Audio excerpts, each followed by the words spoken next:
ஓசூரில் மாற்றுக் கட்சியிலிருந்து விலகி அதிமுக கழகத்தில் 300க்கும் மேற்பட்டவர்களை அமைச்சர் பி. பாலகிருஷ்ணா ரெட்டி முன்னிலையில் அதிமுகவில் இணைந்தனர். கிருஷ்ணகிரி மேற்கு மாவட்ட கழக செயலாளர் முன்னாள் அமைச்சர் பி. பாலகிருஷ்ணா ரெட்டி முன்னிலையில் 300க்கும் மேற்பட்டவர்கள் அதிமுகவில் இணைந்தனர்.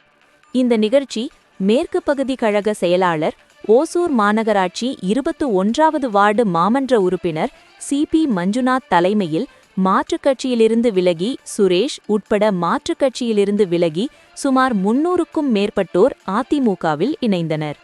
இந்த நிகழ்ச்சியில் அம்மா பேரவை மாவட்ட செயலாளர் சிட்டி என்கின்ற ஜெகதீஷ், பகுதி செயலாளர் மற்றும் ஓசூர் மாநகரர் 1வது வார்டு மாமன்ற உறுப்பினர் மேற்கு பகுதி செயலாளர் அசோக் ரெட்டி, மாமன்ற உறுப்பினர் 41வது வார்டு மாமன்ற உறுப்பினர் ஷங்கர் என்கின்ற குபேரன், 20வது வார்டு மாமன்ற உறுப்பினர் சிவராம், கிழக்கு பகுதி செயலாளர் 30வது வார்டு மாமன்ற உறுப்பினர் ராஜி மற்றும் 17வது வார்டு கார்த்திக், மணிகண்டன், 19வது வார்டு வட்டக்கழக செயலாளர் கணேஷ், ரவிசேகர், பாலாஜி, மாதையன், முரளி, பாசறை பகுதி செயலாளர் ராஜசேகர், ஐடி விங் பரத், முருகேஷ், அம்மா பேரவை கேசவன், இளைஞரணி சீனிவாசன், மணி, பாண்டி, ராஜேந்திரன், பாலாஜி, சேகர், டிரைவர் ராஜேந்திரன், சிக்கண்ணா, மணிகண்டன், சின்னப்பா, ராஜாபாபு என்கிற சிவக்குமார், பரத், முருகேசன், நாகேஷ் மற்றும் மாநில, மாவட்ட,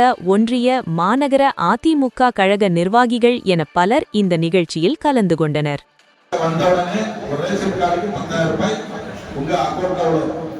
அது மட்டும் இல்ல, 5 வருஷம் கண்டினியூவா மாசம் 2000 ரூபாய் ஒரு ரேஷன் கார்டு கொடுக்கறான்னு சொல்லிருக்காங்க.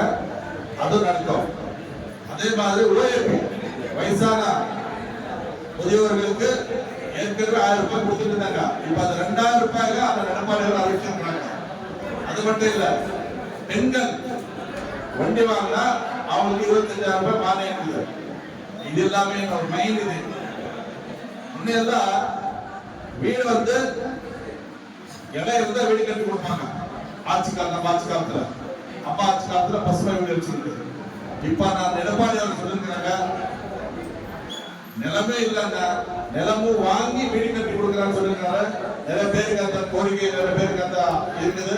அது கண்டிப்பாக எடப்பாடி நிறைவேற்றி கொடுப்பாரு. வீடு இல்லாதவங்களுக்கு அவங்களே நிலம் வாங்கி அடுக்குமாடி வீடு கட்டி கொடுக்குறான்னு சொல்லிருக்காரு. அதே மாதிரி கேஸ் சிலிண்டர், 3 கேஸ் சிலிண்டர் வருஷத்துக்கு விலை இல்லாம கொடுக்குறான்னு சொல்லிருக்காங்க எடப்பாடி. இந்த மாதிரி ஒரு நல்ல திட்டங்கள் அந்த எடப்பாடி அவர்கள் இவர் மாதிரி ஏமாத்துறது கிடையாது. புரட்சித் தலைவர் எம்ஜிஆர், புரட்சித் தலைவர் அம்மா எப்படி என்ன சொன்னாங்களோ செஞ்சு காமிச்சாங்க. அதே வேளையில தான் அந்த எடப்பாடி அவர்கள் ஆட்சிக்கு வந்தவுடனே இதெல்லாம் செஞ்சு கொடுக்குறான்னு சொல்லிருக்காரு. இவர் மாதிரி எல்லாம் இல்ல.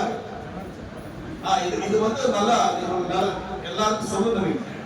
இந்த ஆட்சி 3 வருஷம் நம்ம ஏமாத்தி 35,000 கொடுத்தது, 3 லட்சத்துல இருந்து 7 லட்சம் நம்ம கிட்ட புரிந்தது. இந்த ஆட்சி அப்படி கிடையாது.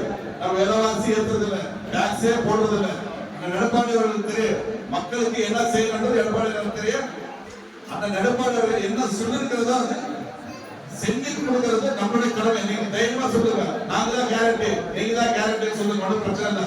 ஏன்னா நம்மளுக்கு கேரண்டியான ஒரு அரசு, மக்களுக்கான ஒரு அரசு, இதை நீங்க தைரியமா சொல்லலாம். ஓகே.